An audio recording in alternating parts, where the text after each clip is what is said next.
Hi, everyone. Welcome to the TimingResearch.com Analyze Your Trade, episode number 168 for August 10th, 2021. My name is David Kosmeter. I'm the creator of TimingResearch.com, and today we will be discussing your trade ideas. We are recording this at 4 p.m. Eastern Time, and today I have arranged for Michael Filighera to join us again, and you should be seeing his screen right now. And the option professor is back to moderate. So I'm going to go ahead and turn it over to him. Great.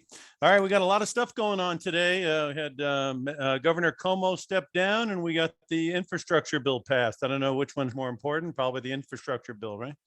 But we've got the markets making new highs in some respects. So we got a lot to talk about. We got Michael Filighera here, who's going to give us a lot of information on the technical aspects of what's going on, not only in the stock market, but other markets. From the Elliott Wave count, as well as Fibonacci numbers and all kinds of other stuff that he follows. So we're very lucky to have him here today. And before we get started, Michael, a quick background on what you're doing and what the company's up to right now. Sure. Again, my name is Michael Filighera, and I am the proprietor, the head trader, whatever you want to call it, for logicalsignals.com. And I also have another website, tradershelpingtraders.com. My background is that I've been trading in the market since 1979 professionally, and I was an options market maker here on the Pacific Coast in San Francisco, but I've also traded on the London traded options market, the Amsterdam European Options Exchange, and the German DTB Exchange before returning back to San Francisco. I now focus on day trading. That is my primary goal. And I have a trade room. And I also focus on teaching. So I like to personalize teaching for people that have been struggling and they can't figure out how to fight their way out of their own box. And so I try to help them do that. Plus just basic teaching, trading. How we do this, why we do it, and how to become a better trader. Great. Okay, well, we'll get right into it. And then at the end of the broadcast, you'll explain how people can get a hold of you and take advantage of everything that you're doing. Absolutely. Yeah. So anyway, let's start out with our list here. And well, before we get started, I mean, do we want to go into the S&P stuff or do we want to save that till the end or what do you want to do? That's up to you. Let's hit the list first and close it with a bang when we go over the stocks and the gold that's going crazy and the silver and everything else. And some of these will be covered in here. I see some of the stocks I'm familiar with as well. But let's start out with the ultra silver, which anytime you hear ultra, it means it's going to go 90 miles an hour in the direction of the actual thing. So AGQ is ultra silver. And when silver goes down, it's ultra painful. So yes. At any rate, it's definitely gapping to the downside here. And it is, one thing I don't know if I'm not that familiar with these things, but I'm always interested when I look at all data, which takes it back from like 2011 to 10 years. And I see it used to be at $700 and now it's at $36. And that alone tells me that I would have no idea how they calculate this thing. Do you have a reasonable explanation on how they calculate something like this? I actually do not, but I'm going to try to open this up to all my maximum. Yeah, now I see what you're talking about. That way back in 2011, this was. But all of these ultra funds have that kind of pricing in it, whether it be the VIX or anything else. So I mean, I don't know what it has to do with. It just is. It may have to do with that it's done a split. And so this is the pre-split, but that doesn't make sense to me either. So I don't know. I can tell you now, just taking a look at it on a nearer term basis. Yeah. That, I mean, first, if we start with this absolute maximum monthly chart, which I can go back to the March 2020 low. Right. And off of that, it seems that we did a very powerful rally up.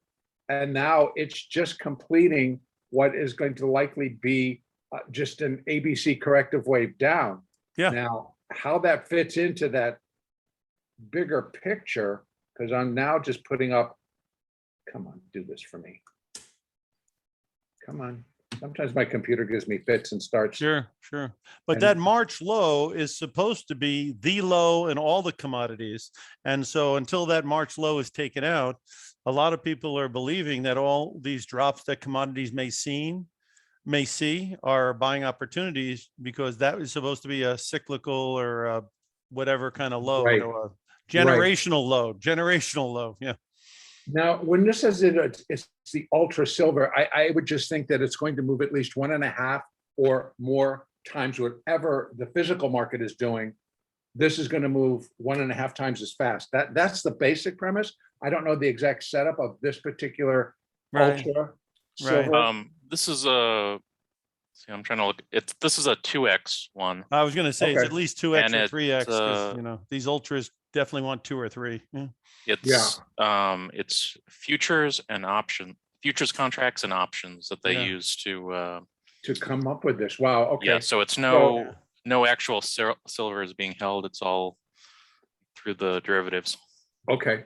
Yeah. Which makes it even more dangerous. Yeah. There's a lot of but- ways to play silver. And This it's, might not be the #1 way to play silver. This is one of Right. those things that's affected by contango. Contango, right? Yeah, right. it's only accurate for each individual single day, and then Yeah. there's Right, which is you know, probably the why we decay. get this huge yeah spike over here and that low, because if you remember back in that time, I don't know, silver, I don't think went in backwards, but it could be the front month versus the next month out that it kind of got some contango going.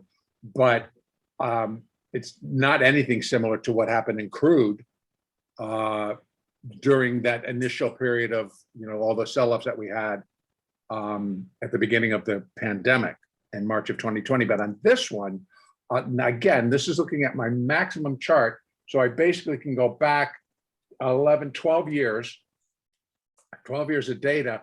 And what silver has done, it does appear to me that on this monthly chart, that it's still putting in a last leg down for a correction. And there is the first support to complete this 3-wave down. And that would be off of this high that we had in August of 2020. And that would be at 2792. Now that's basis this index and not necessarily the price of silver, but this is how they wrap it all together. It's an aggressive vehicle to do silver, basically at the end of the day. And it trades about 800,000 contracts. SLV trades 15 million. So you might want to look at something that trades 15 that's what I was million. going to say. Do you want to pull up SLV and just and then use it against talk that. about It's a similar talk about chart. normal Yeah, silver? it's a similar chart. It's tanking, breaking to the downside. But like I say, at least it has much better volume, and Right. it doesn't have all the bells and whistles the other one has. Same deal. It's exactly the same chart. Yeah. So if I go back to that other one, it should still have my, yeah. So if you're using this instrument, the ultra silver, then that's the support. I mean, it's sitting right on some support at today. And that support is really at 35.60. So it's just above it. A break below definitely suggests 27.92. I would think 27.92 because this thing has to get below the low that it made back in November of 2020 to complete the move. Once it does that, I would expect a pretty serious rally. Now, if I compare this over to what SLV is telling me, it's going to be the same deal. Now, I'm just going to throw that same Fibonacci up here, a little bit different because it came up and made a new high there, but that shouldn't, come on, computers. There you go. Let's put that there. So you can see, and it's going in the wrong direction. I don't know why it's doing that. This is telling me up, remove that. So should be able to tell me downside. In any case, I would be looking for it to come down, for SLV to come down to about 19. It's holding support on the 20-day moving average. And that's usually a good sign. But in order for it to complete this move, I think it needs to come down below 20. And let me just take it down to a daily, so we're getting a little bit cleaner. What kind of gets me is look at the intense gaps that silver put in. And so, I mean, it gapped yesterday, it gapped on Friday, and it gapped off of, Thursday, Friday, and then on Monday, it gapped 3 times. Now, normally what will happen is the market normally will try to go back and fill that gap. But this thing cannot even get itself going. And so there's still a problem in the metals. And that's what that is signifying. So if you want to participate and capture some of your money back, and if that's your idea, and using AGQ, dangerous, very dangerous, because you're making an assumption that this market, well, it could. If it rallies, then it's going to rally twice as much. And it takes a lot of different things into consideration besides just silver. I mean, just the future. It's got the futures and the options in there. And so there's going to be a lot more volatility in it, which is why people probably choose AGQ. But I actually don't see silver bottoming out just yet. Looks like catching a falling knife classic, huh? It truly is. And this is kind of like what troubles me is the gigantic gaps all over the place in this product and SLV. And I don't know if that has to do with delivery. You know, there's always, they've had delivery problems, should they even exist, but I don't think they do anymore. But there's just way too many gaps. So I mean, it's telling me on the daily that we're momentum and the stochastic is rock bottom. I don't see any divergence yet. And that would be the next important step. If we got to see some divergence, then maybe we would get a rally going. But right now, it's the precious metals are really in some trouble. And a lot of it's going to be basing on tomorrow. They will get a lot more information about where they want to go. Because right now they're blaming. Well, tomorrow you get CPI. That's going to obviously have some effect on it.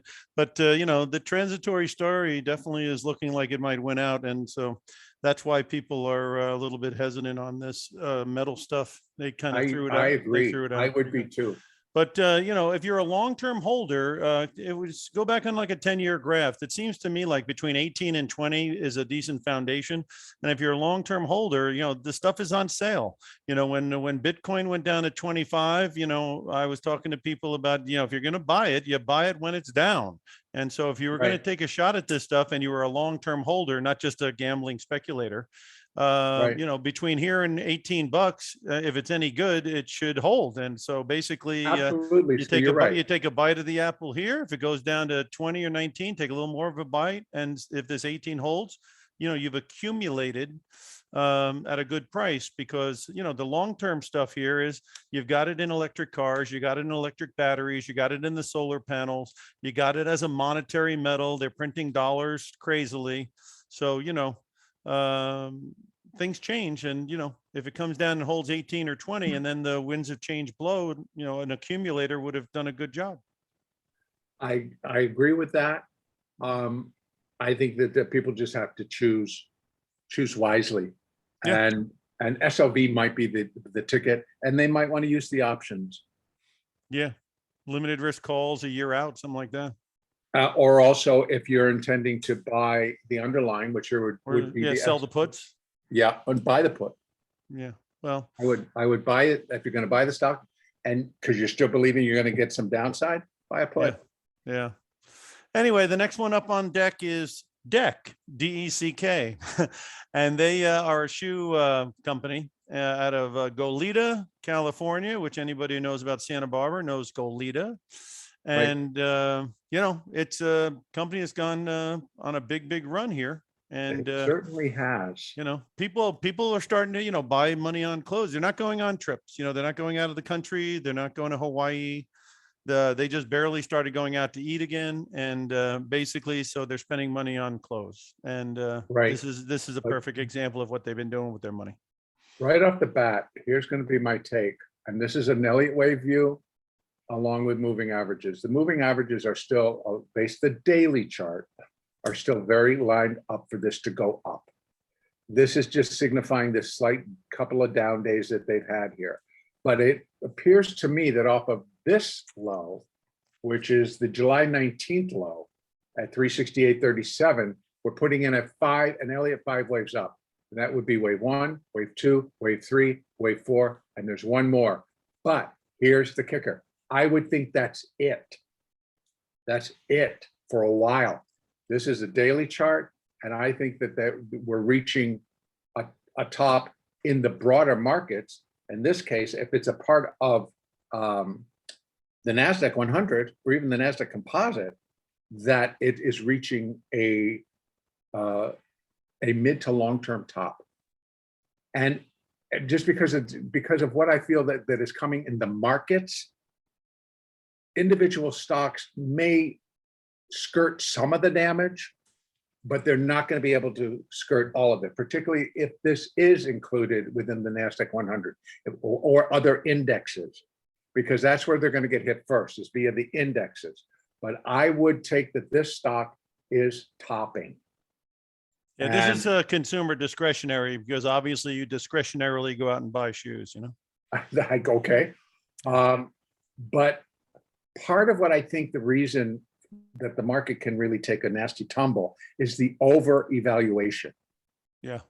And so if that applies to this particular company, I don't know what the PE ratio is. Well, it's around 28 to 1, and it's about 30% above its 200 days. So those are two factors that obviously you have to throw in there. Yeah, that point in that same direction, particularly how far above the 200-day moving average it is. So I think we got one more high, depending on how. I mean, if you're long the stock from within here and you want to hold it, put some protection. Put some protection under it, because I don't see this thing. I don't think consumers are going to run out to buy shoes if the market is dropping. A lot of women buy these shoes, so maybe it's a fashion statement too. It could be, but my is that it's topping versus that it's breaking out. All right, let's hit Costco, the big, huge retailer, which is way up in price here, right on the all-time high. It looks the same as the others. Yeah. I all-time really high today, yeah. Yeah, it was not up as much, but it's still off of this low, which is March of this year. It has put in, that's a 1, that's a 2, this is a 3, this is a protracted 4 triangle, actually. And then it started to go again, 1, 2, 3, 4, and it's got exactly like the rest of them. It still has an additional move up to do to complete this move. So from the March of 2021 low to current highs, that's what it's completing. So if you were thinking about that it would just be a normal correction, I'll just give you one quick peek. And again, this is a daily chart, so it's going to take time. Daily charts are a bigger boat to turn around.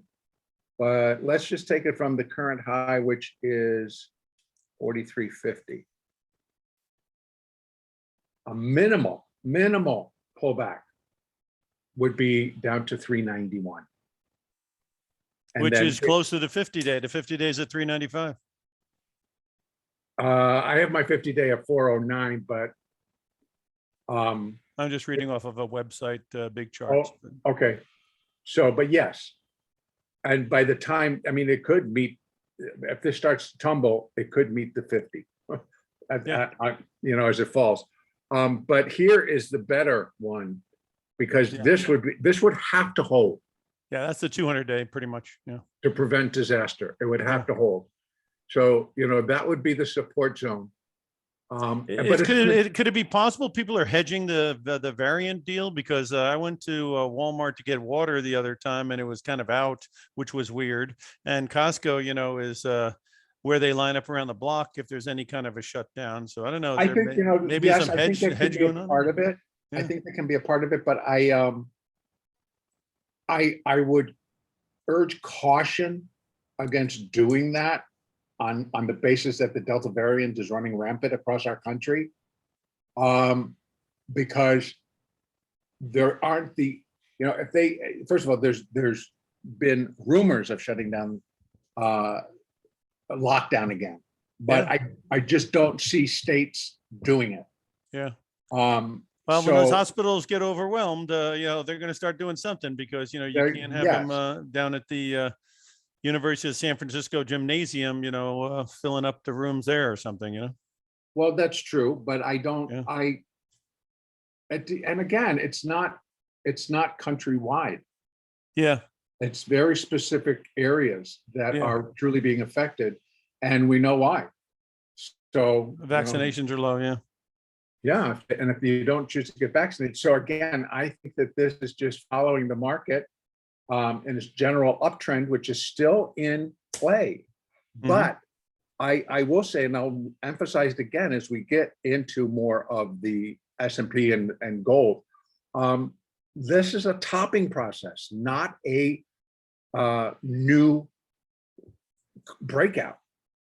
Right. This, in my view, is a topping process. So every time I'm going to look at something, I'm like, oh yeah, look how high that is. It could go a little bit further, and that should be it. And then it just starts to tumble. This would be the place to collar it. That's where you look at the selling of the out of the money call, take the premium, buy a put underneath, and then go to bed. Absolutely. And I like that. I like that strategy very much. Yeah. So, well, each strategy is a tool. And if you use a hammer when you need a screwdriver, it's not going to work out so well. Here, it looks like you need a hammer, and the collar would be the hammer. I agree. All right, let's keep going here so we can burn through these things, so we can get to some of the markets that are, more broad-based, like the S&P. Next one is Keys. This is a company that after it broke above 150, I picked up myself. And it's got a very great story to it. It's pulling back a little bit now, but it's a little bit extended now. But when it broke above 150, it was a heck of a nice looking buy. Yeah, it was. That would be right about here. Yep, that's where I jumped on the board. Yeah. And it's been a nice run. But again, taking it from this. No, I'm going to take it from this low, because this was the top. That was the correction. And now we got to count another 5 up for completion. And this would be wave 1. This would be wave 2. And 1, 2, 3, 4, 5, 3. This is a little 4. And you like the indexes, it has one more top to put in. And right off the bat, I would think that it could get itself, let me see, 51. 34. Got a great story to it, that's for sure. Well, I think, as long as it holds these little moving averages, definitely, as long, this is the 20. If it holds above the 20, definitely look for an additional run up. But again, if it participates as a technology stock from its name, tech is getting whacked on the nose today, primarily because of the inflation. The worry about inflation. It's good for a lot of the other stocks from the broader market. It's a lot of the consumers, a lot of construction, because infrastructure. So if it has anything to do with providing something for that infrastructure package, then it should go up quite nicely. But being that most tech companies do not, then I think that they're going to fall prey to inflation worry. And that might just be a blip on the screen right now. And then this would be a 4, and we get another run up, and maybe 175-ish, which would be a nice run for this stock. Yeah. So, but I think that, again, it's going to pull back, and then you're going to have to watch your moving averages on the way down. And again, it's still not as far as the other, but it's still pretty far from its 200 day. Yeah. Again, a lot of these would be candidates to price out selling out of the money call, which the premiums are probably darn fat, and then take that premium and buy a put underneath. And at least you have brackets around the equity. If it goes way down, you can take profit on your puts and be back in the market. Right. This next one from the call. Yeah, this next one is headquartered in Israel. It's a software company. They've got offices in San Francisco, digital adoption platform. And wait a minute. That's WKME? WKME, WalkMe. WalkMe. Walk me. They seem to be new because if I look up the daily, it has zip. So is this just listed in June? I believe so. June of 21, yeah. Yeah. Not a lot of data.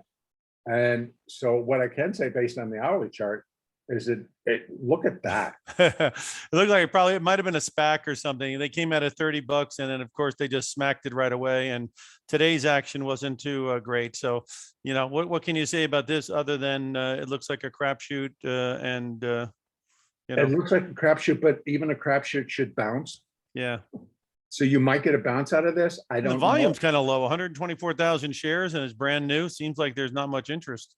That I would agree. And so Yeah. that, you know, All right, you've got caution flag after caution flag being raised here. If Yeah. you're in the stock, yeah, you're gonna have to pick your point where you're done with the pain. All right, this next one's much more interesting because it looks like it might be on the verge of going way up. It's the copper gold global GOPX. COPX, right? COPX, I'm sorry. The copper ETF. Yeah. Copper ETF. Now this is interesting because Yeah, as this is very interesting. as gold got slammed and silver got slammed and palladium and platinum and everybody was like, get out, get out, get out. Copper managed to put in a decent rally. Yeah. And And- Freeport McMoran is holding $35. That's another one you can put up, FCX, and it looks like it's above. If it's above 38 and 40, it looks like it's definitely on the bicycle. And that one I've been involved in since it was $10 a share. So I'm a fan of that one too. You know, they just passed the infrastructure bill. China's building all over the world. Copper is not unlimited supplies. I was listening to somebody who runs some copper, Glencore or something guy. Yeah. He says yeah. the easy mines have already been opened. Any additional mines are in difficult developing countries. So keeping up with these supplies is going to be a rough racket. And you can see the correction looks like it's over and it looks like it's on the bicycle. I would agree that here we have this high, it was equaled here. So that's an A, a B, and a 1, 2, and a very sliding type 3, this crazy 4, and then a 5. So at best, what I think, even if the correction isn't over, it seems that it could be, and this is just a rebound rally, a bounce. Yeah. Although these are nice bars. Well, These getting are, above 40, I think if you expand the time frame, you can see getting above 40 is a key. If it gets above 40, then I think it's going to be it's going to have a nice clear open field to run. Absolutely, because here you're right. Just going up to the daily presents a much nicer picture for me. And that it's already been down to 33, 35, ran up, put that new high in for the sequence, and then correcting back. So yes, but I 30, actually would go even 39. further. It's if it can get itself above 37.55 with a little bit of an oomph, Yep. then getting above 40 should not be a problem. In fact, I like the fact that on the daily, you know, the stochastic is coming down nicely. We're not getting divergence quite yet, but I like that rally. I like the rally today. If they can build on that tomorrow, it is going to push it over a level that I think will attract a lot more buying. And if you're keen on copper, SCCO, that's Sammy, Charlie, Oscar is another one to check out. It was up almost 2% today. It's been a big winner, and then it had a pullback from 85 towards 60, and now it's at 66. And again, if it gets above 70, you know, it looks like it's got a lot of potential too. And I think that pays a dividend of 4% dividend or something like that. So, you know, 4% on your money and something that goes up, that can't be too bad. This one also did. That's a 3. That's a completion. That's a failure. Yeah, so I would be keen on this. 18-to-1 P ratio doesn't sound too rich. No, but it does actually, the chart again daily does show that it should get above 67.75. Yeah. Before it would pull back again. And I think even then, but that might be it. See, this kind of is like 3 waves, then it does a little B wave, and now it's putting in the C for a complete ABC. Right. And that would portend it gets up to maybe 68, 69, and then dives again. See, so this would be, let me just see if I can, I don't want to put it on, I'm going to put something else. What I use is Fibonacci Extensions. What I do is I take it from that high to this low, and then I'm just going to put it here because that's the current high out of the sequence. If it breaks it, that it's going to change it. But it should do always an A, a B, and a C on a larger scale, because that appears to what it's going on. So this by itself would never be, it would be a complete move, but it's not bullish. And this going down does not complete a correction because it's a 5-wave structure down. So that tells me that there's going to be a 5, a 3, and likely another 5. And if that's the case, you're looking at much lower levels. Yeah, like I say, if it can't blow out that little peak there at 68, you got nothing going. If it can break out above that and all those moving averages start turning up, then you might have something going there. Because that area up there between 72 and 80 looks like it could get filled under certain circumstances. If it got going.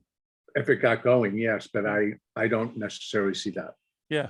Like I say, though, I mean, you can see that there's area up there. If momentum kicked in, that it could have it. But yeah, if this whole thing is going to go down, as you, I think, are intimating when we get to the S&P, they're not going to be the one-eyed man in the valley of the blind. When the board goes down, they all go down. I agree. And the fact is, it's like it's still it's a copper mining company. Yeah. So I don't know how, like you said before, limited supply. I don't know how much it costs them to get a pound of copper out of the ground.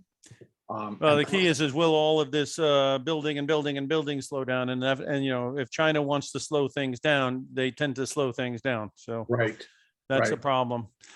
This next one, I'd like to link to the transportation index, which had a very good day today. This is the Russell, and that's IWM, and the transport is IYT. And I'd love to know if it looks like there's a turn here, because a lot of people there, I suppose there's a lot of epicenter opening stocks and energies in the Russell. So if that's going to really have the big kick, there could be something here. And then the transports peaked in May, but now they have turned up a little bit. And so let's see what these things look like. What do you think? Well, IYT, it's not done. I think it's going to come down and at least test the 200-day moving average. Yeah. And if it breaks, that would be a hell of a thing. It did bounce because the Russell made a valid attempt to stay up all day. And I think that was a good thing, but it's sloppy. And this is 1, 2, 3, 4, 5. That's never a complete correction. It just is not. That tells me this is just an ABC up. We're still going to go down, and we likely will break the 200. I don't know. So these guys could be indicating what the other indexes are not, which is, these things are having a hard time making new highs, or they're way away from their highs in the case of the transports. And they might be the ones giving us a lead that at some point the indexes may have trouble. This is the monthly on IWM. You can see them 1, 2, 3, 4. This is a 5. So we're going to be correcting from even before all this, but we're correcting years here. That's my whole point. When we look at the S&P, when we look at these other indexes, we're going back that this rally has been in progress since the 2009 lows. So if you think of that, and it's not the end of the world, it definitely is not the end of the world, but the markets have to correct. They're overextended, they're too pushed, they're too overvalued, and so they will just naturally drop.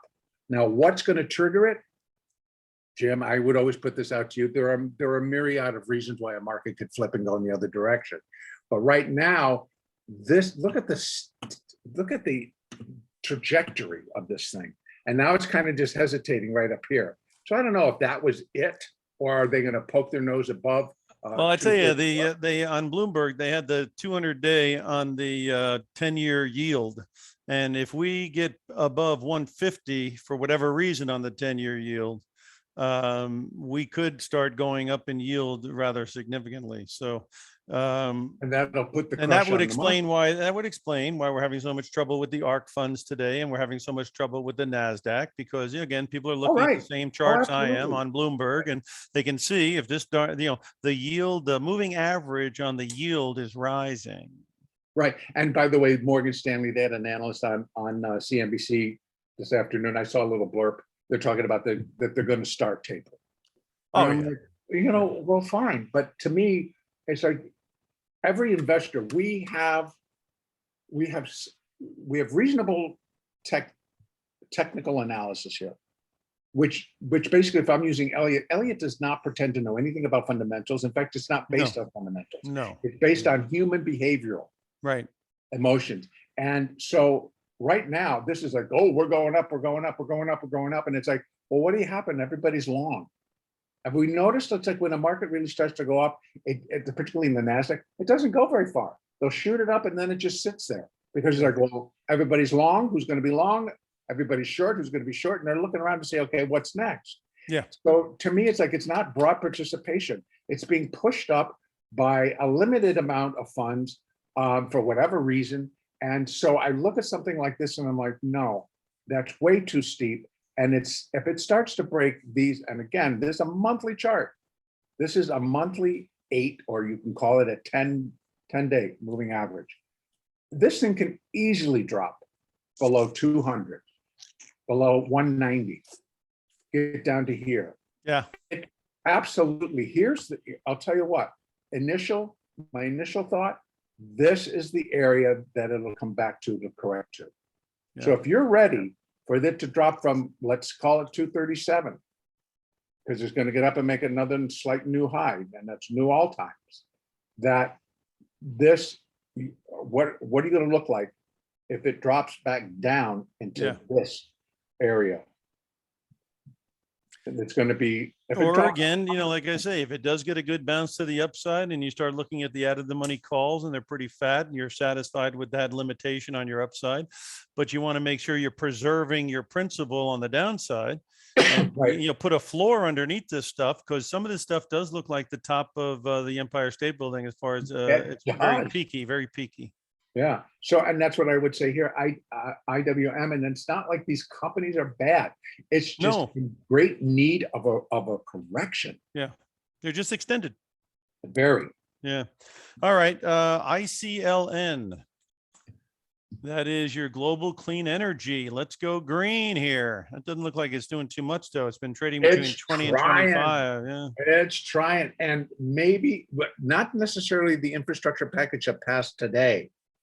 But part 2 of that infrastructure package, which I think may come next month, if I'm reading the politics correctly, coming out of Washington. And so that's why I think this is still kind of hanging out up here, because they like the first one being passed. That's more promising for the second one to go through. And that's the one that really will shove. There's some money being designated to clean energy, but it's the second part of this infrastructure package that would dump billions of dollars into alternative energy. And so I would put some money into this. And whether you want to do it again, Jim, like you say, using options, your risk is not as thick and heavy as going out and just buying this ETF, although I like it. But if I were to buy the ETF here, I would put a floor underneath it, because basically it's still more lined up to go down than it is to go up. And that's because this 200-day is sitting so high, and already the 20 and the 50 are below it. So another for this really to go up, this needs to stay flat. These two need to catch up and come over, and these two need to turn and go higher. Yeah, a little more time. Yeah. All right, let's talk about lithium here, since we're on this theme. LTHM. And this is a company that's headquartered in Philadelphia, and they've been around since 2018, so they're kind of new. They're kind of new. So let me take this down to a weekly so I got more data. Had a big day today. Yeah, and I think that lithium will continue, because we're seeing the massive push. And is not lithium a limited supply? I'm not 100%. on that one? I thought I heard, because isn't this another one that is more controlled by China? Production, at least, of the batteries is mostly being done in China. I don't know, I could be wrong. I think the situation with lithium is that there's a lot of it out there. It's just very difficult to process, Okay. to actually build a mine battery. to extract it.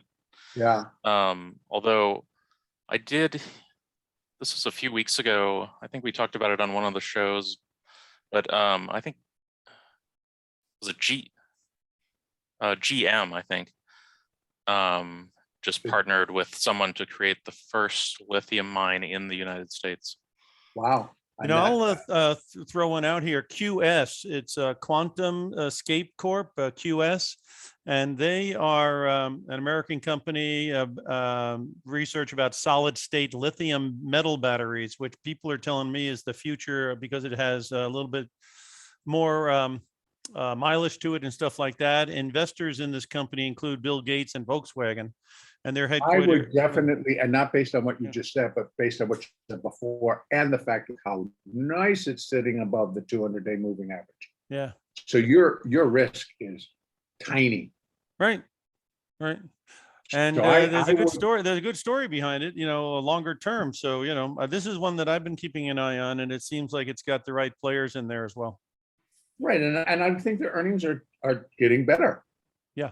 They lost a ton. They lost less. In fact, probably, if we did it earnings to earnings, made money and made a little bit more. So I think that it looks good if it continues in this thing. And again, this is a weekly. Your stochastics are showing a little bit of divergence and pushing higher. I actually like this. I actually like this a lot. And if you wanted to play in that space, I wanted to have some type of exposure to the lithium market, this would be my choice. Yeah, the other one doesn't look so bad, right?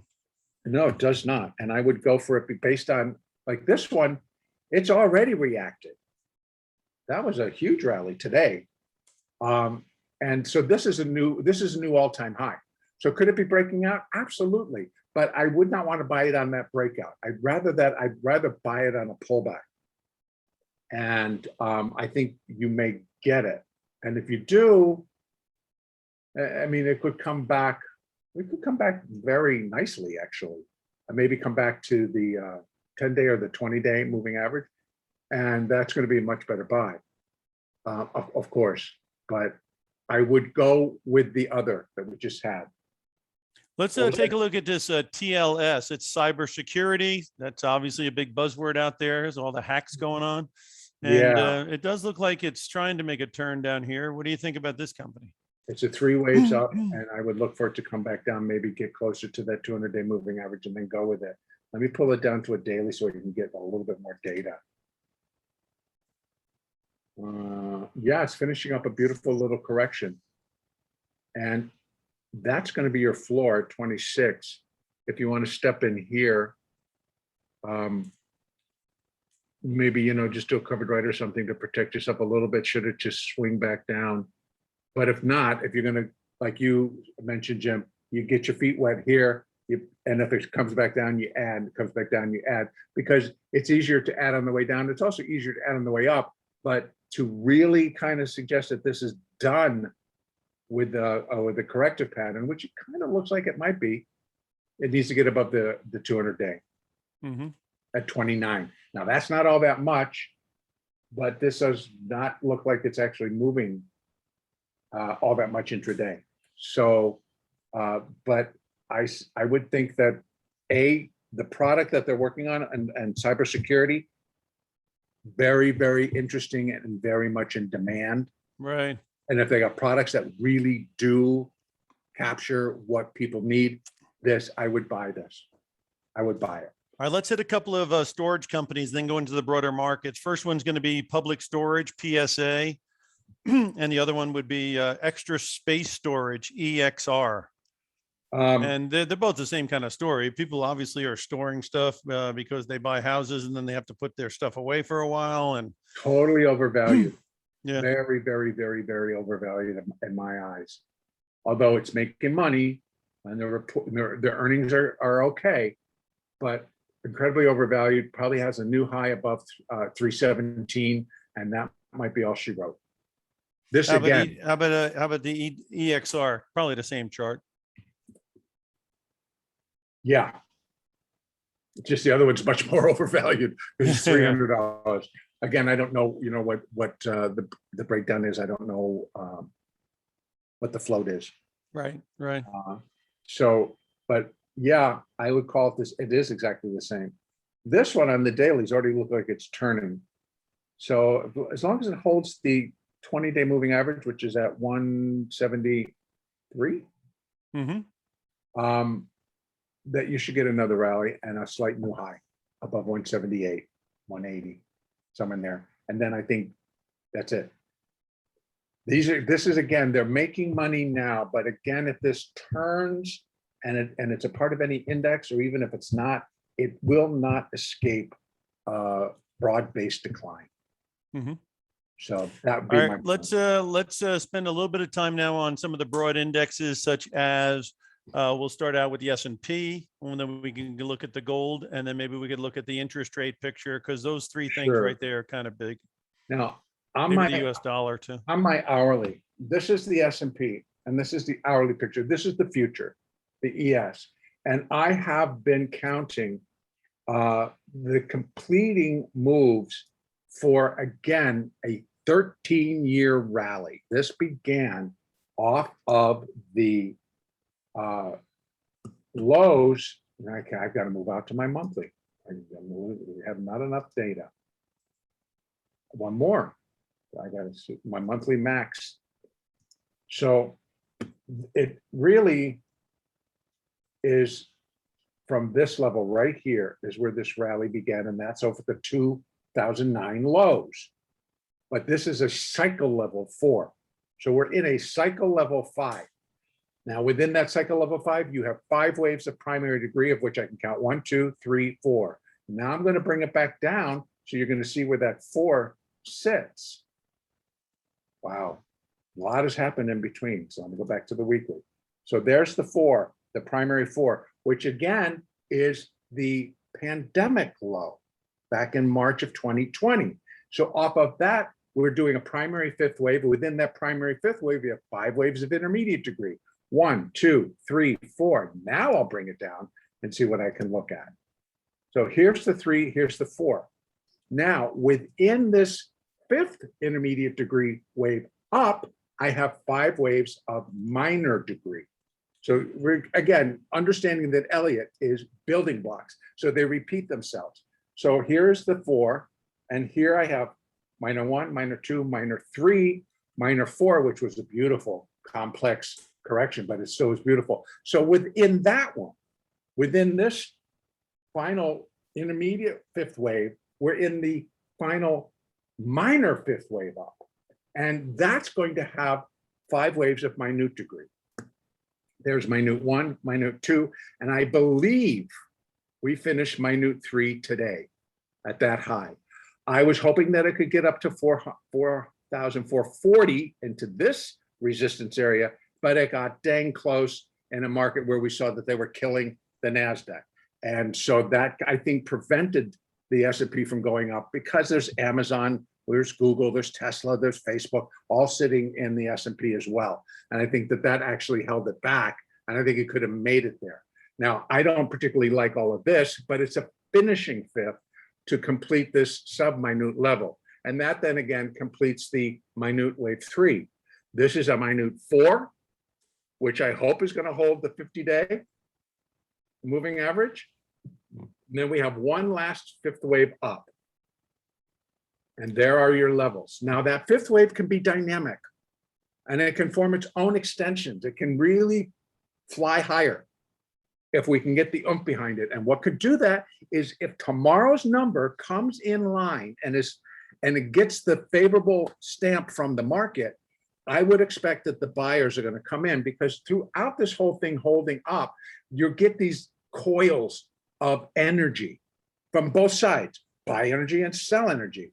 So that sell energy comes out. Once it reaches a high, you watch what it does. Kaboom! They slam it down $10 or $11. That's a pretty big move for the S&P. So, because it's so heavy and it's so well participated, there's a lot of participation. So, but I'm noticing that. So that's the uncoiling of the sell energy. But the uncoiling of the buy energy is what drove it up there. So it continues to build. So I think there's now a lot sitting and waiting. What's that number going to be tomorrow? What's it going to show us? And it comes out at 5:30 Pacific, 7:30 Central, 8:30 Eastern. So it's pre-market. So we'll, by the time we come in, walking in tomorrow morning to do our trading, we're going to know what the market already thinks. And these numbers you have on your screen, I think, are on the downside. 44.24 and 44.08, I think, are very big numbers from the standpoint of if they did get taken out for cause, that could start a little bit of a roll down. If this thing takes off, though, if this thing takes off on the upside, it looks like 44.88 is a 61.8. Yeah, but here's where this is my projected top, just above 4,500. What if you went on the daily? How would these numbers change if you put it on a daily? They won't. They're still going to be the same. Because I remember months ago, you had a projection of 45.80 as an ultimate top. I don't know exactly where that. Yeah, it was right here, 45.64. Right around there, yeah. And what that portends is that I can go up even higher. First of all, I run Fibonacci extensions for what I believe the intermediate fourth wave could come to. But now I've run Fibonacci extensions. Where can the minor fifth wave come to? And that 45.64 would be where this wave 5 would equal wave 3. Okay. So, I mean, that's pretty high. So right now, this is where I'm looking. 45.07 to 45.21. And if that caps it all, again, it's just a much longer term because this is finishing a minor fifth wave, an intermediate fifth wave, a primary fifth wave, and a cycle fifth wave. So you've got a big correction coming up. And all it really tells us is that there's going to be some factors that are going to move into this market. Now, what could save this market's butt is if we can get that infrastructure package in its entirety passed, the market digests the negative side of it on how much money we're going to have to print to make sure that it all happens. And once that's done, I think the reality of people being put to work will then sink in. So that I think is going to have the big factor in. Initially, it's just going to be the reaction of the market and the money and all the rest of it and inflation to push the market down. But I'm not looking for much. Again, it's going to seem like a lot, but this is the zone. Now, granted, that's still 2,000 points from where we're sitting. So that's a big correction. But think about what you were doing and how this affected you. Because that's the type of move that I'm looking for, but starting from up here. And of course, it's going to be larger. But look how far, again, Jim, look how far we are from the 50-day moving, the 200-day moving average. Yeah. We're miles away from it. We're 1,200 points above it. And that happens if the variant causes a shutdown. I tell you, yes, I agree with that 100%. I mean, people wonder, how would that ever happen? Well, you know how it happens? It happens when you're looking for 6 to 8% GDP and you're printing money, because like any individual, if you're making a ton of money, borrowing money is not a big deal because you're making a ton of money. But it's when you're borrowing a lot of money and your money dries up that the problem is. Well, if the GDP goes down towards zero again because of a shutdown or anything like that, and you have borrowed trillions of dollars, then you're going to have everyone saying, what about that debt that you owe? Right.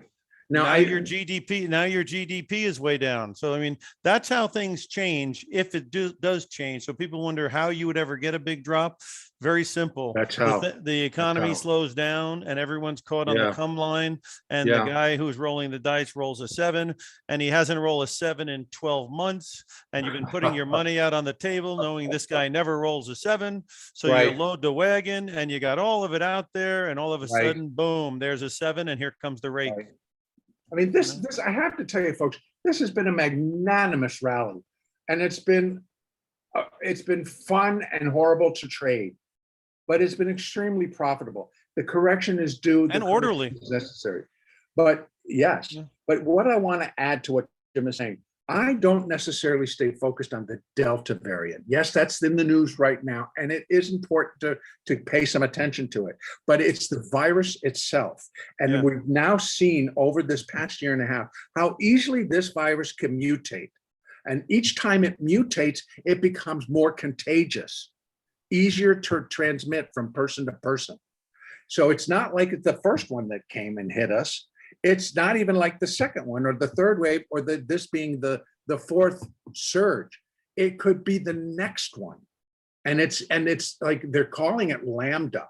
I don't know if you've read a lot about it, but it could be one that just absolutely is more transmissible to people who have the vaccine. But then suddenly, what if there's a turn? And even though I'm totally 100% vaccinated, I get it and get hospitalized because the vaccine doesn't totally protect me against that variant.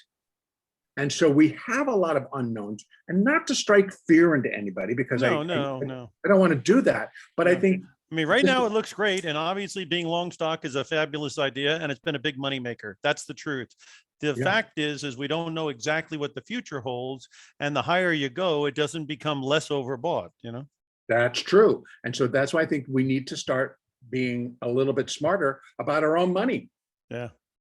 Well, keep an eye out, you know, for the guideposts. You know, I mean, the market has made some established lows lately, 43.60 and 42.25 coming out of July. Those are two big numbers. 43.60. And I know we're going over a little bit, but I really want to jump in. I just want to give gold. Yeah, let's do the gold. Yeah, because it's important. Gold, again, this is a weekly chart. Gold has been on such a wonderful move. But look, I think that high at 2,089 was just the completion point for a primary third wave.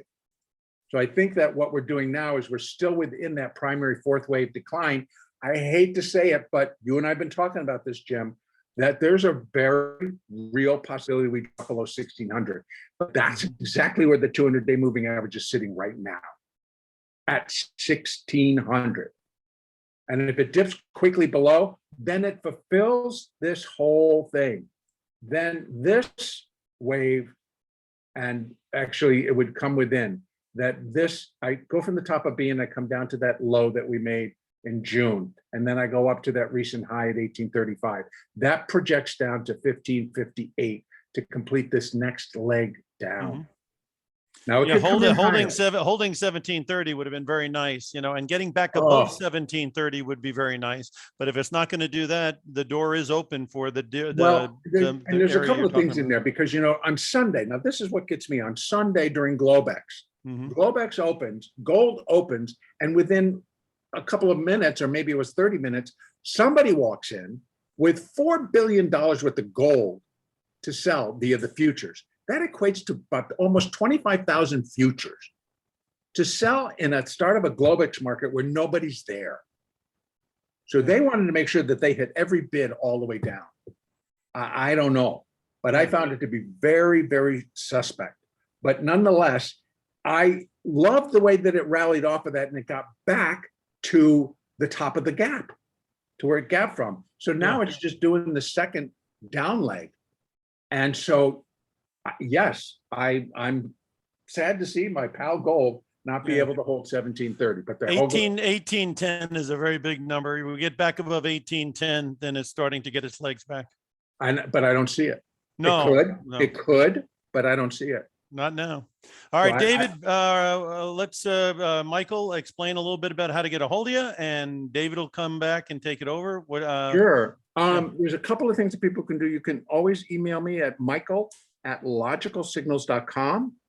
You can see I make daily video updates on the S&P and the NASDAQ, and they're posted on YouTube. So I have two YouTube channels, both through Traders Helping Traders, and then my name.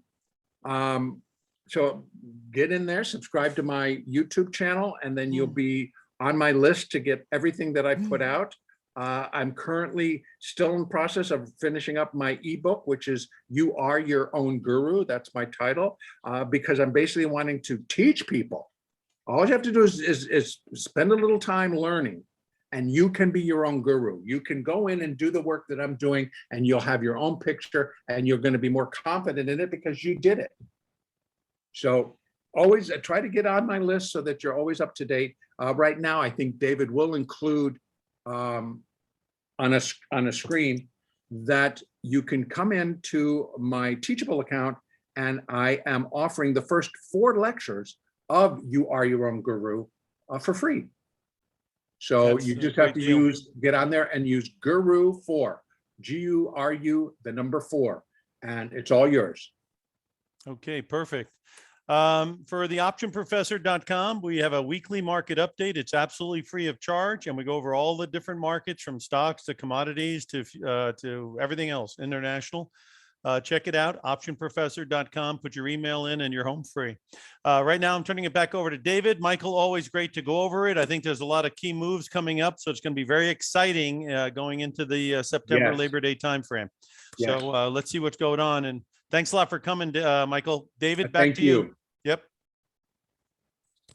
All right, thanks guys. Just a quick reminder for everyone, be sure to subscribe to Timing Research on YouTube and your favorite podcast app, or you can also just go to TimingResearch.com to get access to the recording of this show as soon as I can get it posted, as well as any of the past shows and events. And just want to thank my guests again for today, Michael Filighera of TradersHelpingTraders.com. Always great to have you here. Good to get an update on the Elliott Wave and everything. So, and the Option Professor of OptionProfessor.com. Thanks, everyone. Thank you.